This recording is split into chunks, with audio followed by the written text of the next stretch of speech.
nTr0n.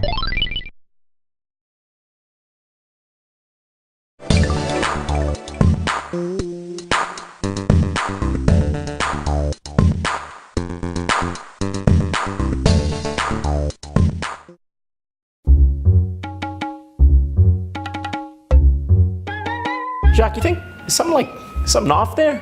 We missing something? Nah, you're right, it's probably okay.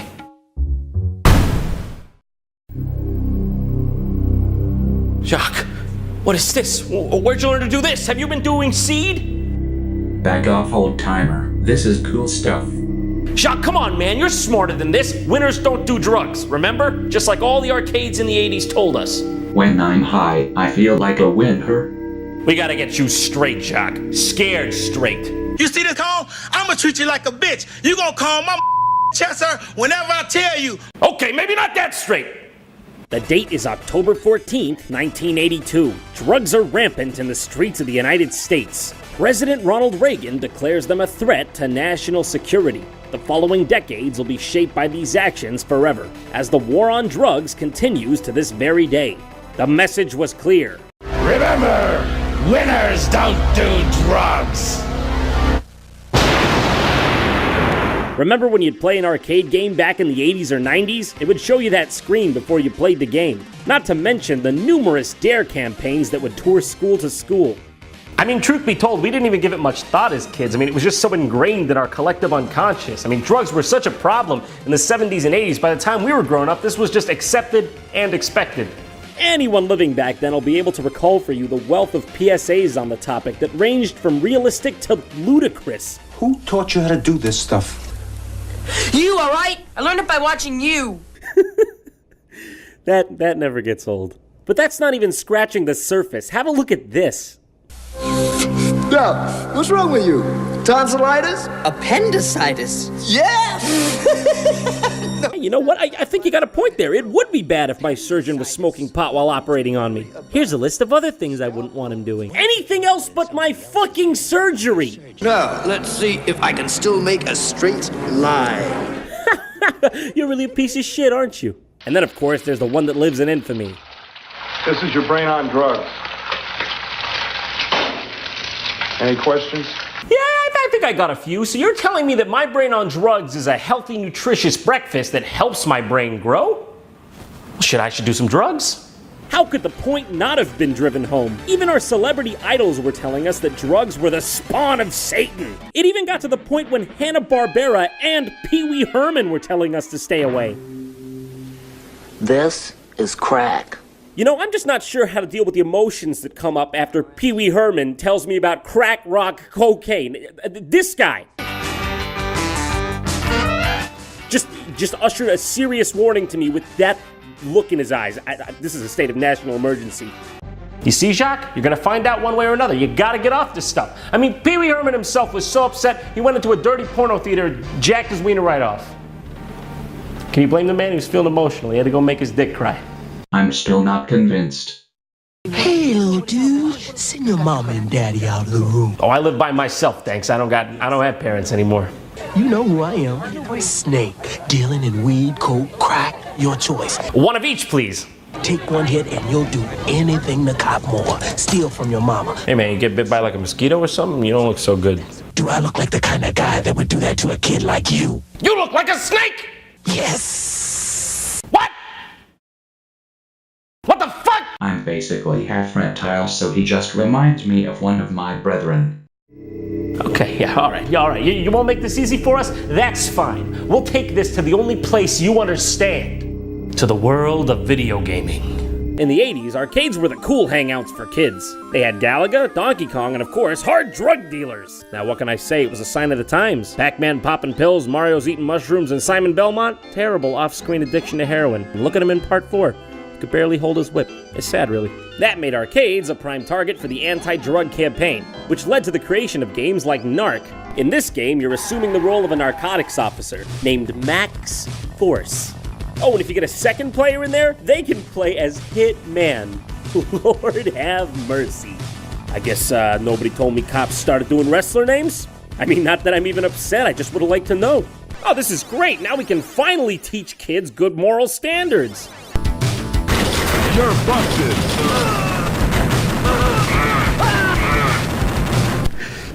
This would have put a tear in old Ronnie Reagan's eye. Well, alright, maybe those guys were just resisting arrest, you know? I mean, they had to be dealt with. After all, we're just going in there with enough firepower to protect ourselves.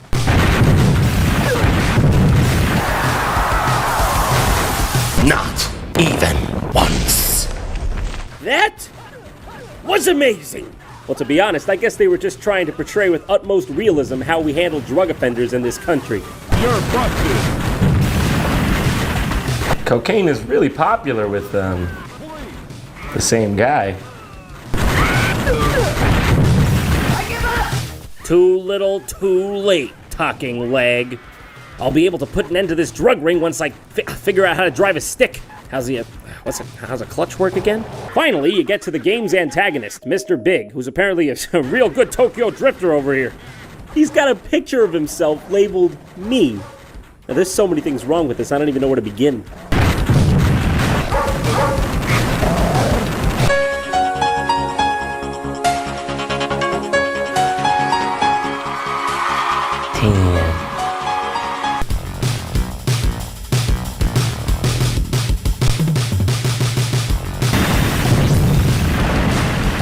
I guess Lou Bega had some hard time getting work after Mambo number 5. I've never seen a game go from a perfect 0 to a perfect 10 this quickly. Is this real life? Jacques, I'm not gonna sugarcoat this for you. You gotta get with it, gotta get clean. And to show you the light of the sober individual, we're gonna have to take the most extreme measure possible. Playing Wally Bear in the No Gang. Under no circumstances would I do this otherwise. Because it's basically akin to torture. This is madness. Why is that bear not wearing a helmet on his skateboard? That's besides the point, Jock. This is officially your intervention. Welcome to Wally Bear and the No Gang. As you can see, the cartridge is kind of weird because it's not officially licensed by Nintendo. Also, on part of the label, there's a circle that says press here. And when you push it, it plays a Jeff Van Vonderen soundbite. We're gonna get you on a plane, go to Florida. I'm just playing with you, it doesn't do jack shit. Why is it here? Who was even out there manufacturing their own NES cartridges anyway? Oh, what is that? Chinese glue, mothballs? How many kids rented this before, huh? Probably got a disease now. This game was made in 1992, exclusively for a North American audience by American Video Entertainment. They're also known for such other classics as Blackjack, Puzzle, and of course, how can we forget Dudes with Attitude? So in short, that's how you know it's gonna be good. Wally Bear and the No Gang. Now I can already see him saying no to society's norms. Now as you can see, he does not wear his hat straight. No, it's perfect because if a drug dealer walks up to that side of his body, he doesn't have to say no to him. His clothes do it for him. What was the color palette on this one? Public restroom? Greens and browns, Jesus Christ. Uncle Gary Grizzly has been planning a party for you and the No Gang. Hey, Dad, I know you like to live your life on the free and easy, but do you think you could do away with the whole no pants thing till after I leave? Get a pair of those tearaway pants or goddamn anything, for God's sake. Yeah, Wally, I know how you feel. My dad doesn't wear pants either. Dad! Invite all your friends and try to reach his house before dark. Take care, Wally, and remember to say no. Stay smart. Don't start. Don't start what? Fires? Okay, no, that's a different bear. Kids, Wally Bear may have 5 lives, but you only have 1. So the game starts out in this suburban town. You play as this bear named Wally, who rides a skateboard everywhere. Also, even though you play as an anthropomorphic bear, dogs are still dogs and birds are still birds. And I mean, I can't blame him for being mad. I'd be pissed too if no one transformed me into a radical sunglass-wearing skateboarding version of myself. Oh God, seriously, that's it? 1 hit and you're dead? If you die, you have to go all the way back, and each level is ridiculously repetitive and difficult. I think it's worth noting that GamePro gave this game a 5 out of 5 on the fun factor and the challenge. Sister Sinister, you're full of shit! Also, looks like they had a Nightshade competition in this issue. Why'd no one tell me? I ain't gonna take that sitting down. The one saving grace is picking up what I assume to be a frisbee or perhaps it's a one-way boomerang pie. I don't know, something like that. When you get it, you can actually shoot the enemies and finally kill them. Even though it's still really hard because these birds are endless and you're just on a skateboard the whole time. Imagine this, if every level in a video game was the ice level. That's this game. And it's got platforming. Oh, my favorite. Now you can actually take one extra hit when you equip the Frisbee. You can even just breeze through some of these levels if you just keep shooting in a straight line. But if you take any damage, the Frisbee goes away and you can't throw it anymore, so you might as well reset. Because this game is nearly impossible without it. Also, I think somehow you can stack up to 2 Frisbees and 4 hits using the skateboard as well, but I don't fucking know. Ricky Rat was trying to get Toby Turtle to join his gang. Who's Ricky Rat? Who's Toby Turtle? Who the fuck are you? He said Toby would have to take some pills. Oh, well, maybe I should go talk to Ricky Rat then and get some acetaminophen for the headache you're giving me right now. Yeah, by the way, skateboarding on the train is most definitely encouraged, kids. Eventually, you make your way out of the subway, which was in the suburbs, may I remind you. You find yourself in another neighborhood that looks exactly like the last one. Oh, okay, then you're supposed to go into another subway? How many subway connections I gotta make to get to my uncle's house? Maybe my parents could have given me a ride if they weren't so busy mauling each other's privates. Hanes, Levi's, Dockers, take a trip to the Gap, Dad. It's not that hard. Oh, okay, so this subway is a castle. This one's a castle. It's a castle. What?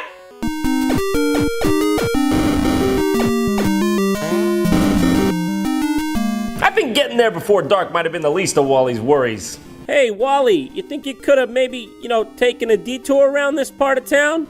This guy's literally dropping bombs out of his window all day. That's his job. Man, I guess the economy really has gotten bad. So, after you get out of the actual demilitarized ghetto where no kid should ever be, you go into this MC Escher garage with a cat man. Okay, I think I might be getting a bit of a contact high from this. Where's my hands? I just saw a Larry Lizard going into this garage. Okay, wonderful. Yet another person I have no context for. He was drinking out of a funny-looking bottle and acting really strange. It sounds like Larry's been drinking. Wow, how do you get that good? Remember, even grown-ups shouldn't drink and drive. Now this really needed to be said. I mean, all those drunk driving kids were tearing this country apart. Well, I'll assume this is Larry. Oops, I killed him. Moving on.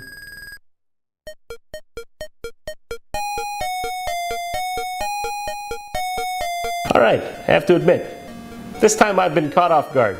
How exactly did that door lead to this? Hey, Wally, don't forget to take the shortcut to Uncle Gary Grizzly's through the Snake Cave. It's right after it's coming to me. It's the bomb ghetto? Yeah, you'll find it. Don't worry about it. This part is impossible. There are just so many things, and there's huge platforming pitfalls everywhere. It would take anyone many, many tries to even get through this part. And don't forget, everything is an ice level. How did this teach kids anything when they couldn't even get to the end of the game to learn the frickin' message?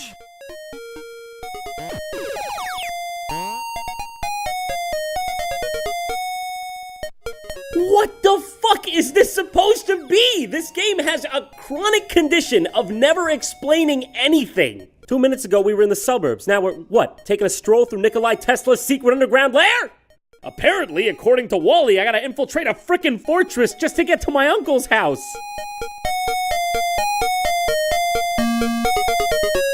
What the fuck? I promise I'll never do drugs again, Dad. By the way, this is literally the only room in the entire game that's like this. It's so out of place. Frickin' Plato's up here hucking loogies down at me while I'm trying to balance the top pillars on a fucking skateboard. Ladies and gentlemen, this is art. There's a million doors here, and there's only one of them that leads to the way out! To get past this part, you just gotta keep relentlessly scaling the castle and trying doors until you find the right one. Come on, come on, come on, yes! Oh, finally! Watch out for a man giving away candy.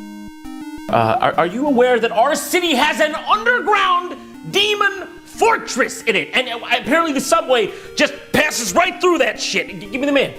Give me the man right now. I'll take fucking candy right off his hands. It's amazing compared to what I've just been through. Oh, okay, yeah, that's fine. Let's just resume then, huh? Back to business as usual, just trying to play it cool after the shit I've seen. Just gonna keep this secret nice and tucked away in my soul until it burns a hole through it. This must be what Buzz Aldrin felt like when he got back from the moon.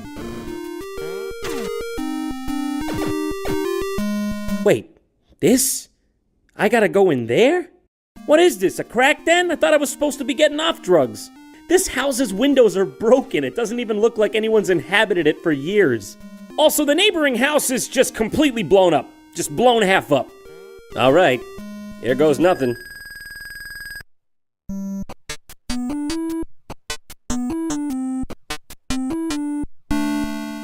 Is that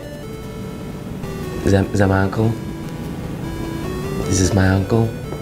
Oh, nothing wrong here. Just my uncle happens to live in Mad Max, and no one thought it was appropriate to tell me. So tell me, what's this award here on your shelf for? For staying alive this long? And I'm not even gonna comment on your pants situation because the squalor you live in is astounding. Does anyone know you live here? Do you get running water and electricity? Can you even afford pants? Well, what do you mean, new friend? I didn't bring a friend. Is that me he's talking about? Am I the new friend? I didn't ask for this. Well, that's it? That's the whole party? Just this one slide where it looks like my face had an arrangement with the pavement? Oh, I'm restless. I can't deal. I gotta relax. Then get Gonjo with the wind. That wasn't even funny. Alright, screw it. Give me a toke. Didn't. Calling the kettle black. If I ever thought of saying I misrepresented myself. Away from me. You're a coward and a liar and a thief. That guy went to the moon. Thanks for watching JonTron, and if you want to support the show, you can help us out by signing up for a free 30-day trial at audible.com at this link, audible.com/JonTron. If you sign up right now, you get a free audiobook and you can cancel anytime. My recommendation to you this month is Hitchhiker's Guide to the Galaxy, narrated by Stephen Fry. He's a funny motherfucker. I mean, this show is really expensive to make. This is a real Egyptian urn. Cost me $20,000. Came with Nefertiti's dead cat inside. Which I'm aware, by the way, that's a steal for the price. Don't forget to subscribe and follow me on Facebook and Twitter. If you want to watch more JonTron, here are some suggestions. And also, the link for audible.com is in the description. See ya!